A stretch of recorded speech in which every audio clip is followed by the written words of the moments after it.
It's time once again to slip into your camo, grab your bow, and join us out in the field for another episode of the Up North Journal, presented by PSE Archery. The Up North Journal crew is knocked and ready to rock for another exciting adventure. So let's step outside and hit the trail. This episode is brought to you by PSE Archery, Black Eagle Arrows, Cabela's, Antler Action, Spot Shooter Archery, Tom's Custom Turkey Calls, Family Traditions Tree Stands, and Badass Slingshots. Welcome back to another episode of the Up North Journal podcast, everybody. I'm host Mike Adams, sitting in the cabin the day after Christmas with Dan Defoe, a.k.a. Red. You know what? Happy Merry Christmas to you as we watch the snow melt and rain. Yeah, yep. It's warm out. It's yeah. not very Christmassy outside right now. Well, yesterday it was a white Christmas. Yeah. Today? It's a sloppy Monday. It's a sloppy Monday with the grass starting to appear. It is. But what a difference 24 hours can make in temperature. Right on. You know, it's funny that we were talking last week before we were, when we're going to cut the show. Oh, maybe we can do some ice fishing and stuff. Mm-hmm. Maybe we shouldn't have said something because we jinxed it. Well, this whole week is going to be kind of warm, and this water and rain not going to be good for the ice. No, it's not.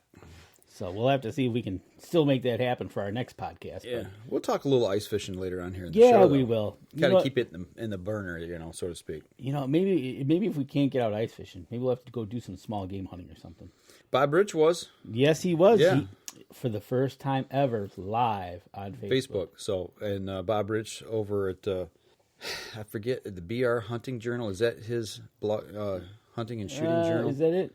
I know he's changed the name a couple times. Yeah, he has. And I've lost track of which one. But anyway, Bob. Bob was out this morning. If you listen to the show, yes, your Facebook Live is working. Loud and clear. Yes, we were checking up on it before we came on to our show live. But yeah, it's. Did you get anything good for Christmas? Yeah, I did. Oh, excellent. Yeah, I had all my kids here at home. That's a good thing when you can get all your kids together, all the family together. Had the kids here. Had my grandson here. His first Christmas. Buck Snort's first Christmas. That's right. And he came over in his elf suit, and I made my own version of Elf on the Shelf. I saw pictures of you making Elf on the Shelf. You know how I hate that creepy little doll? That is a creepy little doll, which is kind of cool, though, because... So I made my own. Yes, you did. A live version of Elf on the Shelf. Yeah. Buck Snort on the Shelf. That's right. But, it was, good Christmas. Yeah. Good food. Yep. It's nice and relaxing yesterday. And how about you? It was good. Got a couple things. Got one of the things I did want was a hard case for carrying your discs, cards. Okay. So it's a hard case that carries 12. It's waterproof. It comes with a carabiner that you can attach it to whatever, which I do it in my backpack. Oh, like your SD cards for your trail cam. Yes, exactly. I gotcha. Okay. So when you're walking out there, one of the biggest problems I had was, put them in your pocket and losing them? Yeah, which pocket did I put them in, right? I hear you. So I saw this thing, and I was like, oh, wow, this would be perfect. So I got 2 of those. Mm-hmm. All my SD cards fit in there now. It's a, say, 3x6 case, waterproof, and so that it's big enough that you can actually not lose it. Gotcha. So that was kind of cool. I got a flashlight, a mossy oak flashlight. Don't drop it.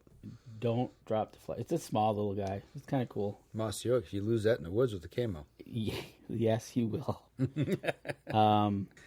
I got a 12-inch mossy oak Bowie knife. Okay. It's been something I've been eyeing for a while just to have one. Okay, so you're going to go chop trees down. You could, but I just liked it, and, it's a big knife, and right. Just like big knives. What else did I get? Oh, I got a pair of gloves. Okay. But, Santa was good to us, good to the kids. Everybody got what they want, especially when it came to the money. Hey, you're right. Everybody likes money. They got their cash in their stocking, so they were happy. Mm-hmm. As you know, kids getting older, it gets tougher and tougher. What they Absolutely. Want. That's the thing that I miss. Our kids now, my youngest is 15, my oldest is 22.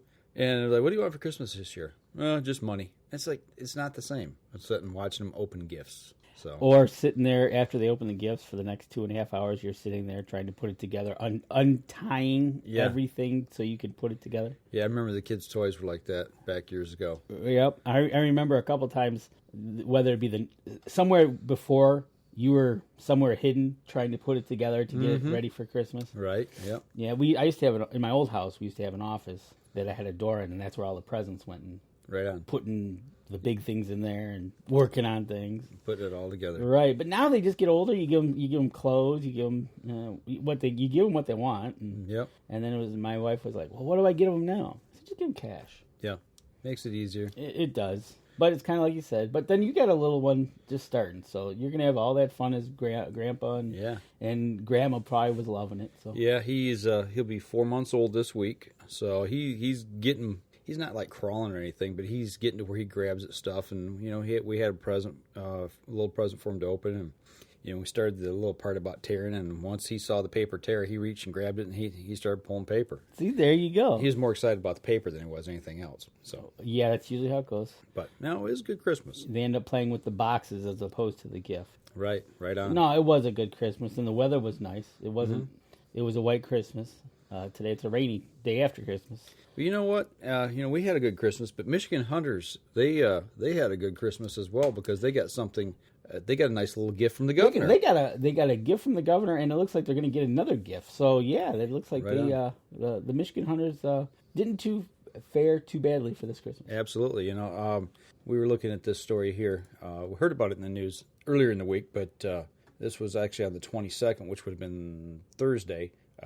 Here in Michigan, our governor, Rick Snyder, he signed a bill that would put Michigan now in a position to allow wolf hunting if the federal government ever drops the federal protection on wolves. Specifically, the bill empowers the Michigan Natural Resources Commission to designate a hunting season on gray wolves should they be delisted as an endangered species. The commission was empowered to do this under previous law, but that was struck down by the Michigan Court of Appeals.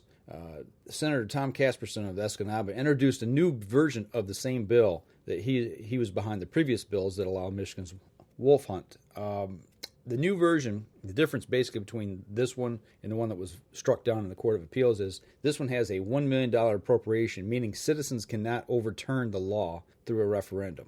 So, they're doing things to kind of cement this. Cement it and get it ready. Eventually, when the wolf comes off, if it gets delisted, it sounds like it'll happen pretty quickly after that. The turnaround that there could be a hunting season that year, whenever that might happen. What was it, 2 or 3 years ago that Michigan voters, outdoorsmen, actually during an election passed the sound science? Yep, the sound science bill, and that we're supposed to use the DNR is supposed to use sound science to manage our wildlife. Yep, makes sense, right? Yeah, pretty straightforward. Takes it out of the hands of the ne'er-do-wells and the tree huggers. Kind of like what happened with the dove hunting in this state. Absolutely, and the wolf hunting as well when it went to the Court of Appeals. I imagine that the fur babies are going to probably try and take this to court as well. It'll wind up in the courts eventually. So. It always will. As soon as they see something going the other way, they'll step on it and try to get it into the courts. And like you said, get the fur babies and tree huggers all aligned.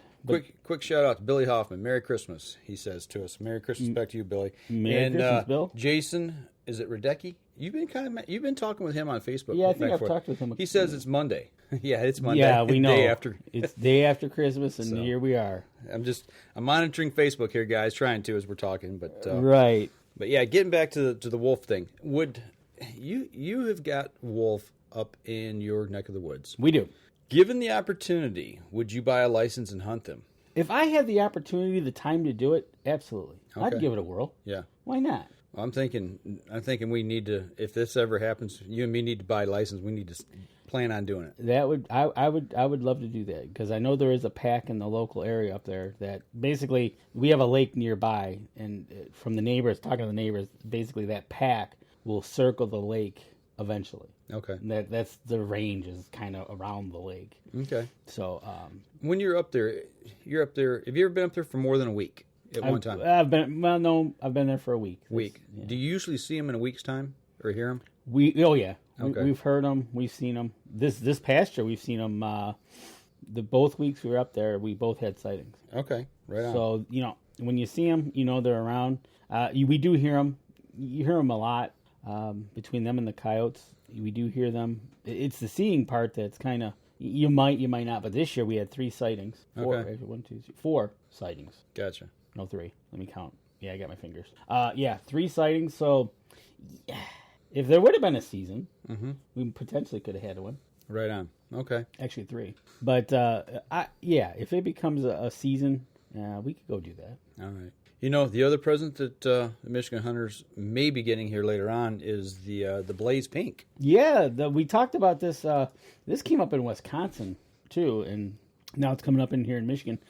Besides Hunter Orange, being able to use a Blaze Pink to get out there and hunt. Which, you know what? As long as it's a bright color, I don't care if it's bright blue or something bright. But yeah, get something bright out there. And if it's pink, that's fine. I'm all for it, because the number one problem we got in this state, if anything, is people identifying what they're shooting at.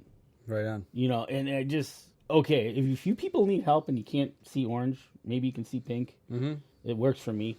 I've often wondered, colorblind people out in the woods. I know somebody who's colorblind. I wonder how that affects them. It's tough, because when they're trailing when they are trailing a deer, it's very tough for them to see the red, because obviously they're colorblind. Right. Because my uncle is colorblind. Okay. And when he has to trail a deer, he tends to need help. My buddy that's colorblind, that's what he said. Now that you mention it, yeah, he's said that in the past, that it's a little harder for him to trail deer. Yep. The hardest part for him is seeing that the differences in the reds, because you're seeing the different hues of gray and stuff, and it's like, and so he does need help, and we have helped him. So okay. And he's a fantastic hunter. Okay. All right. Well, that's something to look forward to. Absolutely. You know, you can go out and get some pink now, and if you haven't gotten pink for Christmas out there, maybe you got some. You can use it hunting now. Right on. And I'm sure it's going to be the amount of pink is like the amount of orange. It's going to fall in the same category. 144 square inches, basically the size of a hat. Size of a hat. If you wear a hat, you're good to go. This bill, House Bill 5484, is now on the governor's desk, and they are expecting him to sign it. And if he does, they're expecting this will be effective in the 2017 fall hunting season. So there you go. So get this passed, get it written on, and then this fall you can go out and throw some pink on. You throw some pink out. We might have to get some UNJ pink hats out there for some people. We could do that. That'd be cool. All right. Well, I'll tell you what, we're going to step outside. We got much more to go here in the show, so we'll take care of some business here. We're going to step outside. We'll be right back after this. I shoot PSE because I like one pin to 40 yards. I shoot PSE for the perfect combination of feel and performance. I shoot PSE because you can shoot lighter poundage and increase arrow speed. I shoot PSE for the fastest bows on the planet. I shoot PSE because my livelihood depends on my bow. I shoot PSE because better engineering makes a better bow. I shoot PSE. I shoot PSE. I shoot PSE. I shoot PSE. Experience PSE. Experience performance. We know the future of hunting depends on our nation's youth. But did you know that in many states, it's illegal for you to take your son or daughter hunting until the age of 12 or even older?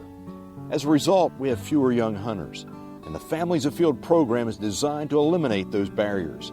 Hunting is safe, and the safest hunters afield are young people with adult mentors.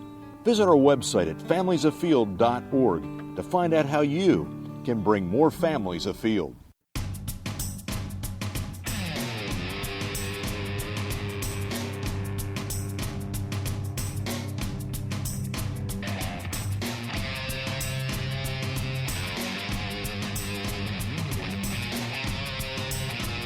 Welcome back, second segment of the show, everybody. We're sitting here in the cabin enjoying my nice cup of Tim Hortons coffee that Danny brings over every show. He's spoiling me. I am spoiling you. And donuts. And donuts. Donuts are the spoil part. The coffee's all right. I think you're trying to fatten me up for the slaughter or something, man. No, I'd never.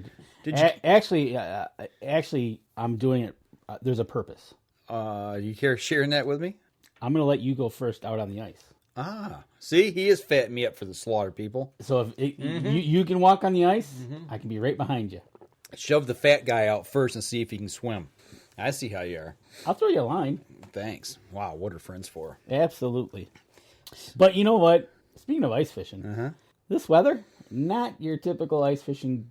No. Good weather. Unless this was towards the end of the season when we had solid ice. Because I don't think we have solid ice. I'm not sure. People are out fishing. Yes, they were. Jacob Jaworski was out. I saw on Facebook. He was out spear fishing. Okay. He got a couple. I know he got one. He saw, I think, 5 or 6 he saw in the hole. Well, there's some guys here locally out on Lake Fenton that were fishing in the coves. Yeah, you saw me after launch there. Yeah.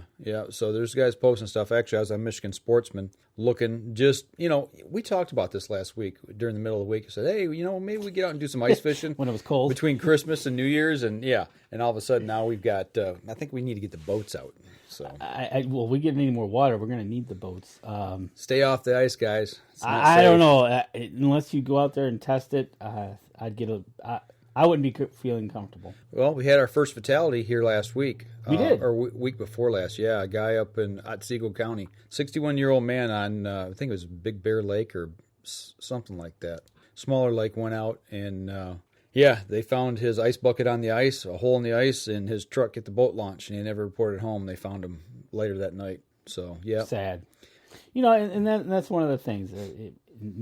Before you even get out there ice fishing, make sure you got, I know you get an ice spud, you have something to test the ice. Mm-hmm.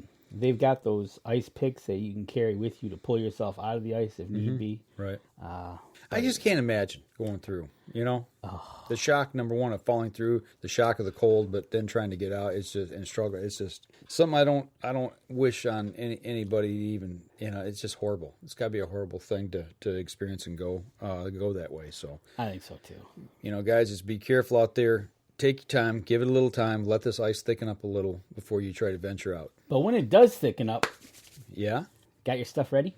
Are you kidding me? Oh, all right. Yeah, it's ready. It's sitting back in the corner of the garage. Just like mine. I got my here in Michigan we're allowed 3 lines. Yep. In any combination. Tip ups or rods. So don't put out 3 tip ups and have 3 rods and say, "Oh, I got 3 rods." Right. That doesn't work so well. DNR man. Make sure your name's on your tip ups. DNR man won't like that. But yeah, time to put on some new line if you need new line, and get all your ice scoop and your make sure you got your hole maker, whatever you're using. If you're using a hand one or you're using a power one, get that thing started instead of sitting there struggling out on the ice going, I should have got it run before it came out here. Yeah, exactly. Because most of I think all those things, I don't know, maybe not all, but they're 2-stroke motors. You got to put a little mix in with it. You know how those things like to run after sitting all summer. And kind of like your weed whacker. Yeah. Mm-hmm. Tell you what. Went through that with a snowblower last week. Did you? Yeah, it took a little bit of coaxing to get it running. But I did get it running. That's good. Yeah. After the 8 inches of snow that we received. Oh, yeah. Uh-huh. Can't tell it now. Yeah, no, you can't tell it now. That's when my snowblower ate the burlap. Not happy. So, but you get those lines out. You get your tip ups lined, depending on what you're going to use, treble hook or whatever. Mm-hmm. Get your rods ready. Find your lures. That is a good one. If not, get to the Cabela's and pick up some before they're gone. Absolutely, those things go quick. Due to the fact that they only get a certain allotment in of ice fishing gear because the season's so short that after it's gone, it's gone. Right, exactly. So if you got a Cabela's gift card, now would be a great time to get to your local Cabela's store and buy some ice fishing gear. Absolutely. But yeah, make sure you got your lures. You're all set. You're all ready. Make sure you got, most important thing, an ice scoop. Got to clean the ice out of the hole. You do. Got your heater? Oh, yes. This is a good one. See, I brought mine back from deer camp. My little Mr. Buddies. I got 2 of them. I got my Mr. Buddies. Now, you have an ice shanty. Mm-hmm. Which one do you have? It's a clam. Is that the one that has 2 seats and you flip over? Yep. Okay. It's not the insulated one, though. Oh, they have insulated ones? They do now, yeah. It's got a quilted inside. The fabric's quilted. Okay. Yeah, so nice. So with that being said, I talked to my wife who said she would go ice fishing with me if I had a shanty. Okay. So I will be checking out my local Cabela's this week for a shanty. You need to get a clam. Well, because here's the deal. Like the one I got, they make them so when you put them back to back, you can unzip the back door. There's a back door in these things. And then you put a connecting piece between the two. So you've got like a bigger shanty and you can sit and talk to each other. The one I looked at was a Chappelle. Okay. Which is locally made. That's Chappelle, right? Yeah. It's called the Cabin Runner, something of that nature. And again, it's all one unit. It has a bench seat in it, fit everything underneath. So I was kind of looking at that one. I was like, has a I think it either comes with 2 separate holes or 1 big hole that you can flip up. Okay. It has a shelf in it, which would be perfect for the Mr. Buddy heater. Mm-hmm. So I will be hopefully getting down to my Cabela's. Or the UNJ Gnome, who happens to be here this day. He can go along, sit on. He can go, you know. He could be the gnome on the shelf. He could be the gnome on the shelf. Or the Grinch on the bench.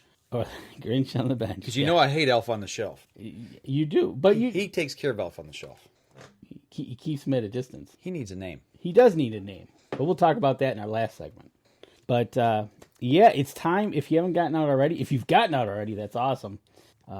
Maybe further north. And like you said, in the coves here, they were out. So we just haven't had time to get out, but we're looking forward to getting out there. Of course, our plans are... We remember a couple of years we were planning to go to Houghton Lake. Or matter of fact, last year, we were supposed to do Shiver on the River. No. Oh, not Bridge Shiver. to Bridge. Bridge to Bridge. And ice tournament. Yeah. With Cabela's, and that got canceled. Because they there was had no boats ice. on the water. Yeah, they had boats on the water instead of ice on the water. But no, it's time to get everything ready, get it all together. Hopefully have a good month or 2 of ice fishing coming up if this weather ever settles down. Right on. So just a little ice fishing tidbits. What about you? You got your stuff ready? You know what? I got it just like you. I got it in the corner. I got my rods. Everything's ready to go. I know exactly where everything's at. All I got to do is walk through it and pick it up on the way out the door. New line? No, I'm going to leave with the old line. I didn't use my line from last year. Okay. Too much, so just leave it on. Did you get out ice fishing last year at all? Yes, we went. I thought we went local over here on the lake. We did? I thought we did. I don't remember. off the boat launch. Did we? And Randy came out. Was that last year? I think that was 2 years ago. Are you kidding me? I don't think we fished last year. Oof, man. That or I'm just losing my... Well, I am losing my mind. That goes to tell you how fast things are flying here. Mm-hmm. So, but nope. Hopefully this weather settles down. Get out there, do some ice fishing. Get back at it, huh? Yep, absolutely. All right, I tell you what. Let's save a little bit of extra time here towards the end of the show. We're going to take our next break halfway through right now. We'll be right back after this. We're going to step outside, shovel some of the slop off so Dana can get home. We'll be right back after this. So what do you do when you've completely redefined the way bows are engineered? When you've reached the pinnacle and the band starts playing your victory song, you start a revolution out of thin air. Introducing the all-new PSE Carbon Air, engineered with true carbon technology to be the lightest high-performance bow in the world. Experience PSE. Experience performance. We know the future of hunting depends on our nation's youth. But did you know that in many states, it's illegal for you to take your son or daughter hunting until the age of 12 or even older? As a result, we have fewer young hunters, and the Families Afield program is designed to eliminate those barriers. Hunting is safe, and the safest hunters afield are young people with adult mentors. Visit our website at familiesafield.org to find out how you can bring more families afield.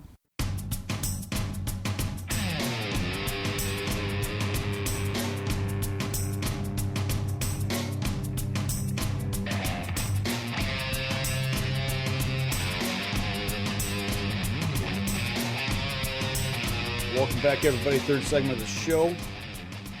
And this is our after Christmas episode. Rainy day after Christmas episode. So, no, just hanging out here in the cabin. I got a question here I want to throw at you. You know, we talked about what are we going to talk about today on the show, and every now and then when I have a brilliant idea, I jot it down in my notes on my phone here. You scare me. And, hey, Kevin, what's up, man? Kevin just joined, too. Nice. So, I got to thinking, let's say you were able to go back in time and you were able to meet your 12-year-old self, little Danny, back when he was 12, back in 19-something, whatever year that was. That'd be for 12? Yeah. 1980. 1980. Okay, so we're going to step back into 1980 for you. All right. Okay, and you're standing there and you're talking to young Dan DeFall. What advice would you give him for hunting and fishing? What would you tell yourself? What would I tell myself? Yeah. Going back then. Yeah. Oh, man. That is a great question. Yeah. What would I tell myself? First, I slap myself upside the head. You want me to do it for you now? No, you don't do it for me now. You know what? My advice to myself back then, at 12, I was just starting to go out hunting. Because back then we couldn't carry nothing until we were 14. We couldn't hunt until we were 14 deer. Could bow hunt with rifle. Couldn't hunt with a rifle. So I started going up north to the cabin. Mm-hmm. That sounds about right. I started going up there. My brother started taking me. My dad started taking me. I did go out on some pheasant hunts. What advice? Oof, this is a good one. Probably, I did pick up a bow, and I'm trying to remember how old I was when I picked up the bow. My brother got me into bow hunting. Practice, and it was tough. This is one of those things because I basically grew up in the cement city. Right? Okay. So we practiced. Did you practice in the backyard? Yes, we did. Okay. Cops didn't show up? No, back then, no. Cops didn't show up back then. We weren't shooting neighbors' cats? No, weren't shooting neighbors' cats. The practicing thing was good. Keep practicing. I see. The problem is, okay, so at age 12, you can't drive or nothing. Right. So I couldn't give myself advice. You really should do some more scouting. Mm-hmm. Can't do that. Well, you want to change the question to 16? Learn as much as you can, mm-hmm. but don't be afraid to learn new things. Yeah. If you do something a certain way, mm-hmm. think about maybe trying it a different way. Mm-hmm. Don't get in the ways. So I can't do it. Be flexible. Right. I guess that would be one of the. There you go. Some advice. If I was 12, whether I was 16, is learning to be flexible. If it's not exactly the way you need it or want it, don't come off your rails. Learn to adapt, because that's how eventually the big world throws things at you. Well, it's supposed to happen like this, this, and this. Well, mm-hmm. I can already tell you, if you ask 10 different people how to get from A to Z, you get 10 different answers. You'll get 10 different answers. Maybe even 15. Yeah, guaranteed. And that's coming from learning what I do now, is that the ideas are the same, but how we get to the mean end is different. Right. So learn to adapt. Maybe you sit in a blind all day and stare out the window or whatever you're doing. Maybe learn to get up, do a little stalking, change it up a bit. That way the boredom doesn't hit you. God, I sat in the blind all day and didn't see a thing. Well, mm-hmm. learn to stalk. Right. If you have the appropriate room. Don't start stalking on state land and start walking across people. Get a little upset. Mm-hmm. Kind of like when we were younger, we hunted in Port Huron here, and we were out on state land, and the lady decided to go riding our horses. Mm-hmm. So I was like, okay. She had her orange on. She had an orange vest on the horse, too. And good. That's probably smart. Because we know what some people, they think, oh, big deer. That's a big doe with a long nose. Yeah, I think my advice to myself would be to learn to adapt as to what's going on. Be flexible. Mm-hmm. I think that would be some good advice.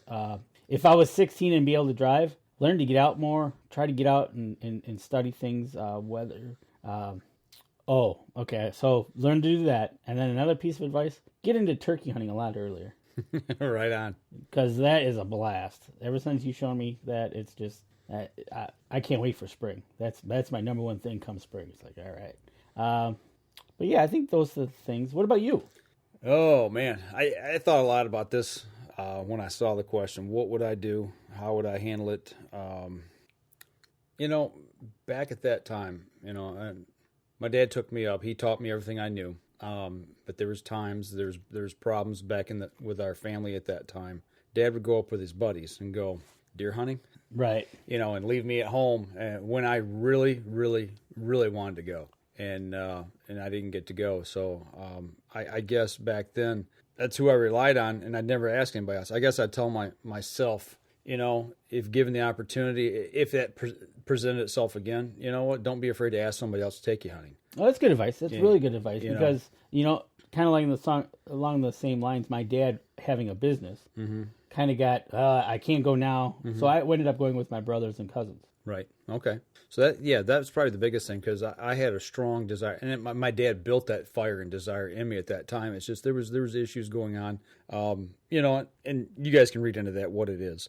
But we've since mended that relationship. We spend a lot of time together, so I'm thankful for that. But I guess if you've got a genuine desire, that or like Mara, teach yourself. If you're able to get out and teach yourself to get into the outdoors and learn on your own. Don't be so reliant on other people. Or ask questions. Ask other people, like you said. You get 10 different answers.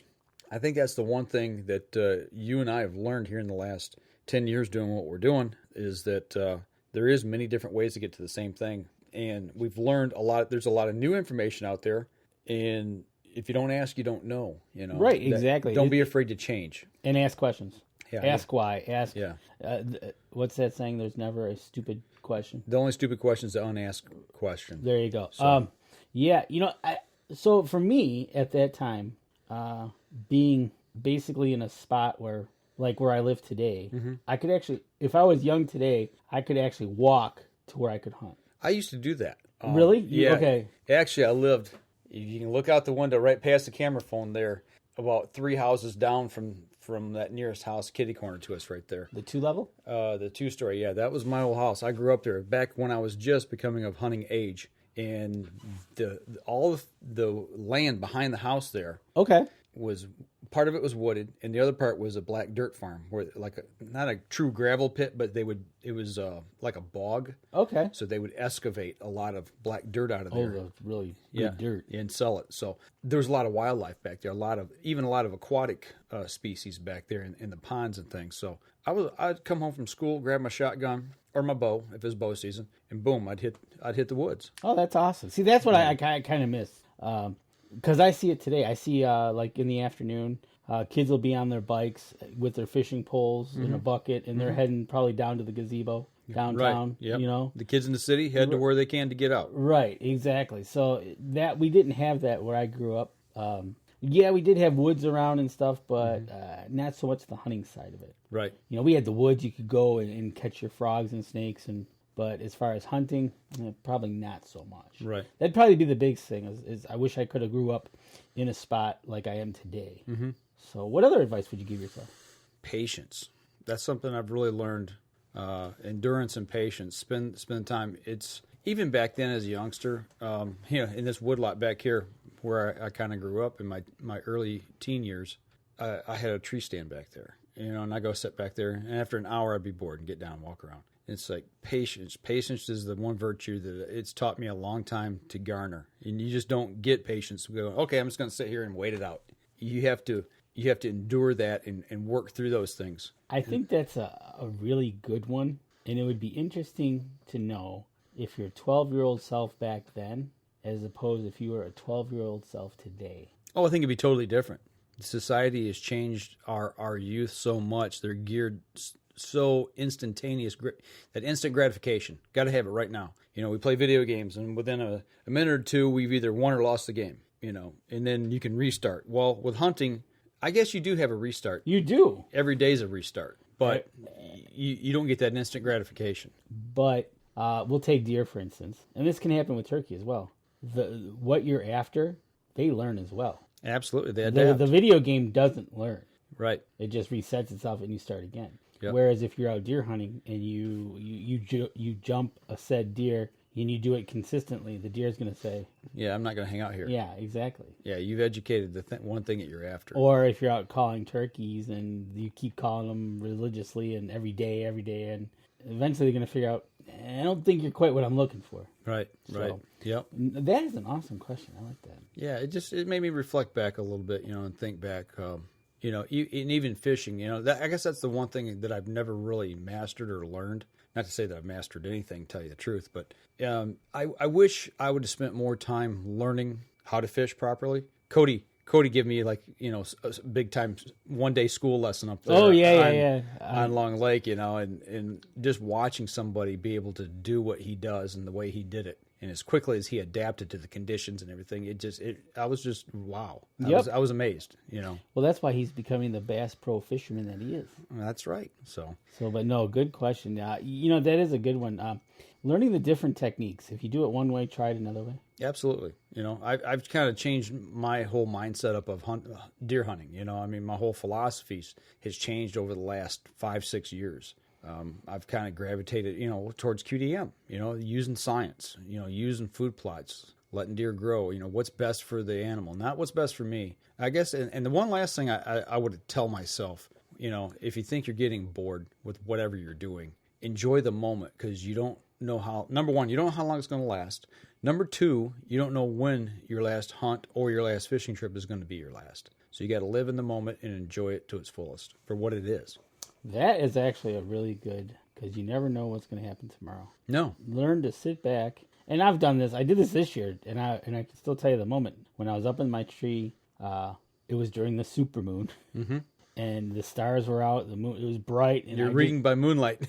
Basically. and it was just one of those things that I just looked up at the stars and said, wow. That's cool. This is cool. It's the moment. Absolutely. Live in the moment. It's because you never know what's going to happen tomorrow. Absolutely. So, no, I thought it was a good question. It kind of makes you reflect back, makes you think about where you came from and where you're going, you know. Should we ask Mara this question too, since it's only been 8 years for her? It might be a little too soon to ask her or Cody even that question, you know.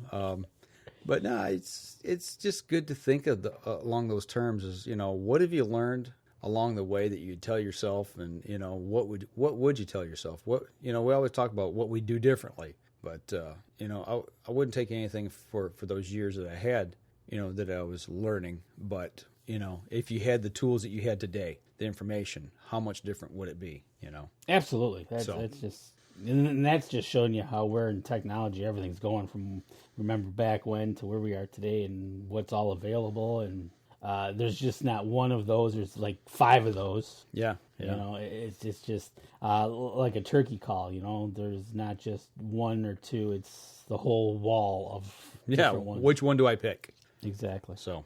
No, I thought it was a good question. So that's my question for the show. Excellent question. So, all right, you kind of completed that whole thought process there, talking to your young self. As I'm talking to my young self, I think. But yeah, I think if anything, in hindsight, and I had no control over where I grew up, but I wish I could have been a little bit closer to access. You know, access to hunting is the key to hunting or fishing. That's why I'm kind of jealous of some of these people in the area here today, or if they grow up on a farm. Right on. You know, you walk out your back door and... Do you realize what you have in front of you? Yeah, exactly. Yeah. It's like, geez, old Pete. All right, well, I'll tell you what. Let's step outside. We'll take our last break. Our last bake? Yeah, last bake. No, we're not going to bake between commercials. Well, we might. I need some cookies. You kind of fatten me up here, you know. So, all right, well, let's step outside, take our last break. We'll be right back after this. The 2015 Dream Season Decree is a deadly combination of speed and precision. It's built for the moments when time stands still. When the only thing that will break the silence is an arrow slicing a clean path to the kill zone. The bow of your dreams is a nightmare for big game. This is PSE's Decree. Experience PSE. Experience performance. We know the future of hunting depends on our nation's youth.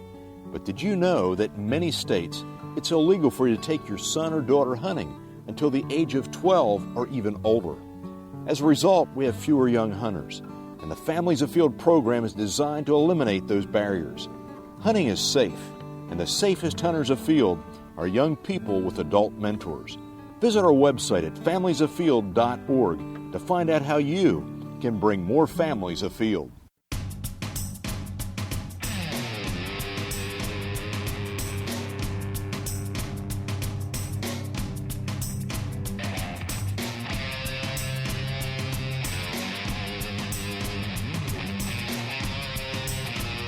Welcome back. Last segment of the show here, and wow, we had a good conversation in the break, didn't we? Yeah.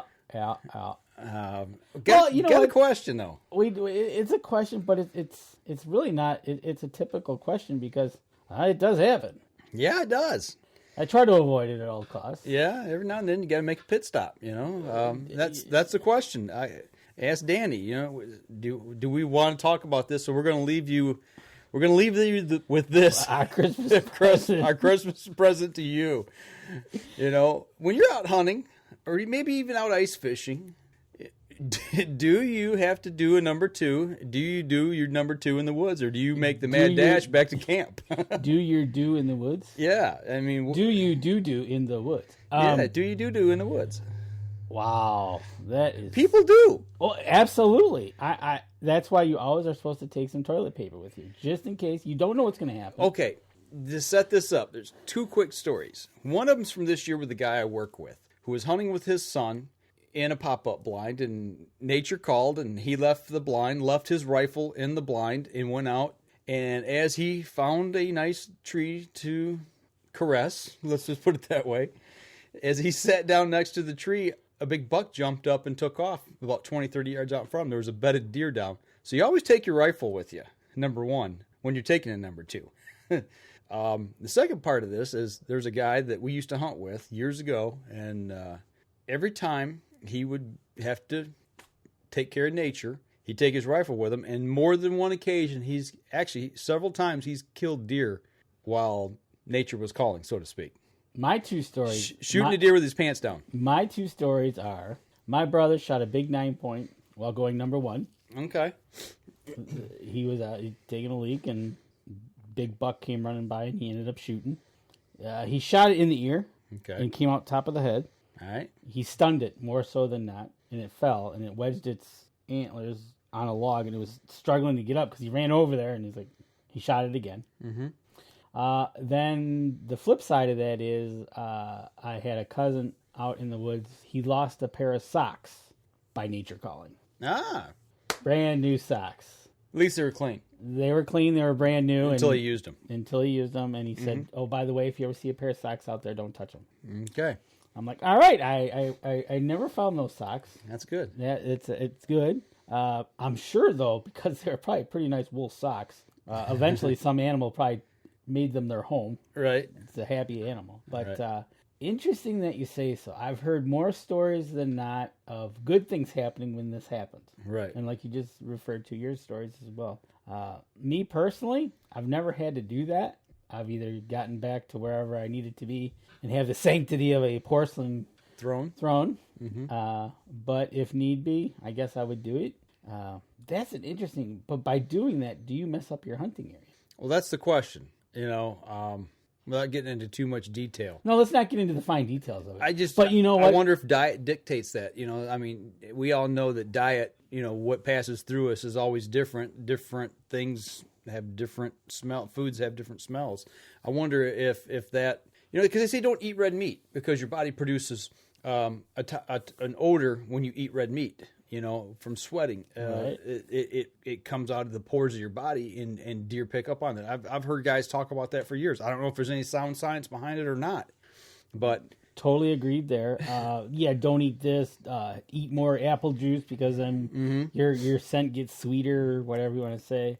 And then when you pee more apple juice than that. It's just, right. There's a whole bunch of things. Okay, well, let's go to that. What about taking a leak? I've heard people say don't take a leak because. I'm going to put basically a urinal in my new hunting blind, and probably in a couple of them, my box blinds. And I'm going to put a 5-gallon bucket, and I'm going to have pea rock in it and charcoal.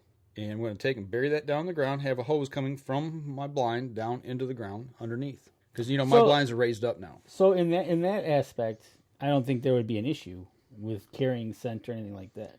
No. But I'm saying that I'm worried about doing that. So right. I don't, I try not to take a leak out in the woods. Other people use a bottle. Yeah.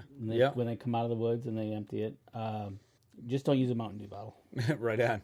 But I've heard of people saying it doesn't matter. Like, I know my dad, he's been in a tree stand. He said he's taken a leak from the tree stand, down the tree, and it runs down. He's had bucks come up and stick their nose in it. To my knowledge, and we'll have to ask somebody about this, and this I remember from years ago, I was told they cannot tell the difference.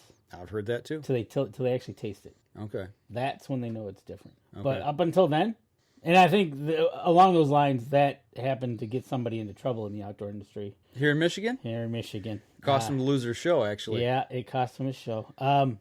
But, yeah, well, that's like smoking. Yeah. I've heard, don't smoke because you'll smell like... Other guys, light one up, you'll have deer coming in left and right. Yeah. Well, here's my question. Okay, so let's say whether it's taking a number two, whether it's taking a leak, or whether it's smoking or eating meat, any of those things that you're talking about, does it affect big bucks? That's my question. Does it not affect deer, but does it affect the habit of a big buck, a mature buck? Because I think that's the key. Because, we've had this discussion at our camp. We've had this discussion at our camp about driving on the property during deer season. And I say, oh, it doesn't bother the deer. I mean, you've heard me talk about while riding my bicycle past a field on the way to my stand, and does stand there and look at me at 30, 40 yards going, wow, I wonder what that was. It's different if you're hunting big bucks. That's an interesting thing to do. Would be as you ride your bike in with a camera, and then several minutes later have somebody drive with a camera and see if the deer react differently. Yeah. Now, if we're going to talk big mature bucks like that, I think it has an effect to a point. I think. Okay, so now this, if we're talking into the depths of an area like in the middle of the UP where there's barely any human contact, yeah, I think that'll be more of a factor. Sure. Because they'll be like, whoa, what's this? Mm-hmm. As opposed to, let's go to the south of Michigan where you got farmer going back and forth with their tractors and... Well, Mark Hammer, who shot the biggest whitetail in 2014, shot it within 50 yards of a freeway. Right, exactly. So the cars are zipping by. Yeah. I think it depends on the surroundings where you're at, where there's some human contact, not a lot. It'll have an effect, I believe. think it comes down to the amount of occurrence in said given time. Right. And typically what we've seen, I mean, let's talk about the driving aspect. 1 or 2 trips every now and then. Okay, they're like, I think they're somewhat tolerant of that, but if you can, all of a sudden you have a big incursion of things all of a sudden, that's when they're like, whoa, something's changed, right. Instead of just every now and then. And I think like that occurs, and we'll pick November 15th. We'll say November 14th, when all of a sudden you get this influx into the woods of things. Mm-hmm. That's Noise, when the deer go, smells, hey, what's going on here? Activity. Right. Yeah. Now, we've done it where we've gotten up there just before. We've done it several days before. It does. I think it has up to a point. Mm-hmm. I'll go with that. And then you have to take a look at it depending on where you're at. If you're going in like a solo person like Josh Moe going up into the mountains where I don't think there's going to be many more people. Right, right. Yeah, what you do there will definitely have an effect because it'll be a big red flag. Yeah. As opposed if we're going down into the southerns of the farms where... Southern Michigan, yeah. Right. Where you hear tractors and you see people out in the field edges on a fairly regular basis. One of the best times to be hunting, I hear, and I really have never done it, is when they're taking the corn off the fields, right? Right, because they're pushing deer left and right. Right. So, no, but as far as doing in the woods, yeah. Do you take paper with you just in case you have to go? To tell you the truth, I can tell you in my backpack, no. Okay. Now Deb, when she goes hunting, she will make sure to have some. Mm-hmm. Some TP. Oh yeah, absolutely. Yeah, I don't take TP with me in the woods. I have thought about, but see, here's the thing: when I start my day off, the first thing is I make sure to watch what I eat, so I'm not, setting yourself up for failure. Yes. Later on in the day. And plus, I think it's different because it's not your typical routine either. When you're at home here and then you go up north, it's not the same. Right. So your body needs to adjust. Yeah. And see, you got a perfect spot, I think, to have a porta-john put out there. You could have like a porta-john. A Johnny on the spot. A Johnny on the spot. Out in the woods. Yep. You could have it right where that circle is. I think where you drive up and I think you can circle in that one area. No, because that's next to my hunting area. You just put it right in there. No, I don't want poop smell in my hunting area. Hold on a second. Leave the door open in case you need to shoot something. No. I don't want that smell out in my hunting area. No. I try to avoid both of those, ones or twos at all costs. You know me, I'm a scent freak. You are a scent freak. I try to cover my scent as much as possible. So I'm not saying it's never happened. But at our new camp, no. It's where we're at now. No, I mean, I say new camp, we've been there almost 20 years now, or right at 20. And no, it's never happened there, period. So there you go. But yeah, when I was younger on other places, yes. Different story. Yeah, it's happened. So that's the way it is. We'll leave it at that. There you go. We'll leave that lying there. We'll leave that as the present from us on Up North Journal to you this Christmas show. Yeah. Oh my, we have digressed. Exactly. Well, let's end this show on a good note. You want to announce a little contest coming up? Yeah, we're thinking about this, and you know what? If you're paying any kind of attention, you've noticed there seems to be a gnome appearing in some pictures or videos. Or He's with us today. He's and hanging out here. We have a problem with the gnome. We don't have a name for the gnome. No, we've kind of been going back and forth, and we don't know what to call this Right. guy. So I think in the new year, probably in January, we're going to have Name the Gnome contest. And we'll see what kind of prizes we can dig up and get to somebody who we pick as the name for the gnome. I think that'd be kind of good to start the year off. Yeah. Bring a new named gnome on board. Yeah, kind of a new teammate, so to speak. Yeah. So he'll travel with us. I assume he's going to ATA with us. I would hope he's going to ATA. It would only be fair. I think so. I think he's going to ATA.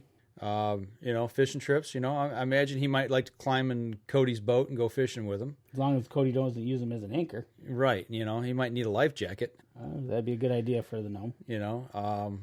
Mara's travels, into her tree stand and maybe even to school. Maybe he could help her at school. I think that would be an excellent idea. Yeah. No better than to have him sit with her on the desk watching the instructor. Yeah. I could take him to work and show him some mad editing skills. I could take him to work and I can't show him that. Oop. I can't show him that either. No. Okay, I'll figure something out. See, you work in one of them places where you can't show anything. anything. I can't take pictures where I work. Well, you know what, though? I can over there. I can take him to work with me. Okay. And which reminds me, I wanted to bring something up to you, and it just hit me. Ding. So we'll have to save that for the next show. Okay. I'll make a note right after. Yeah, we're going to make a note before I forget this one. Okay. So Randy could, I don't know, Randy don't go on. His work is at home, so. Right. So be prepared for a contest January. Name the gnome. Name the gnome. Yeah. Well, prizes to be determined later. We'll see what we can come up with. We got ATA coming up. Speaking of the gnome, we got ATA, and we got benefit for kids. Yep, those are the big things coming up. ATA. If there's anything in the archery world that you would like us to take a look at while we're there, given that we've got some extra time, and maybe it's something that we're not already looking at, shoot us a thing on Facebook. Let us know what you like us to take a look at. As long as it does not conflict with any of our sponsors, we'll be more than happy to do that, barring that we do have some extra time. We'll stop and take a look and help you out. It doesn't hurt to look. That's right. Absolutely. So, all right. So put that on Facebook, the Gnome Contest. Get your name ready. We're going to launch that here right after the first of the year, so that way you can come up with that to help us name the gnome. Yep. Other than that, we got one more show left in the year. Yep. Can you believe it's already been a year again? I know it. 2016 is out the door, and 2017 is walking in. You know what amazes me is that we're recording this show the day after Christmas. There's 364 days left to next Christmas, and people have already got their Christmas lights up. That's right. They must be really in the Christmas spirit for next year to have them up so early. You know what? Really? Hey. But I could go into the Christmas light thing too. Hey, it is the season to be jolly. That's right. Yeah, having a little fun here. Yeah, 2017 is coming up. Be safe this week. If you guys are out this coming weekend. Anywhere in southern Michigan here, be careful out on the ice. It's going to be warm here this week. Do not indulge in the beverages that might make you a little loopy until after you've put away your firearms. That's a good one. Don't mix the two. Please do not do that. That's right. Or drive. Don't be driving either. So that'll do it for us this week, folks. We'll talk to you again next week. And next time you hear our voice, it's probably going to be 2017. Yes, it will be. So we'll see you next year. This episode was brought to you by PSE Archery, Black Eagle Arrows, Cabela's, Antler Action, Spot Shooter Archery, Tom's Custom Turkey Calls, Family Traditions Tree Stands, and Badass Slingshots. Thanks for listening, and join us again here next week. Until then, remember, as we always like to say, if you're out on the water or in the woods, shoot straight and be safe until next week on the Up North Journal.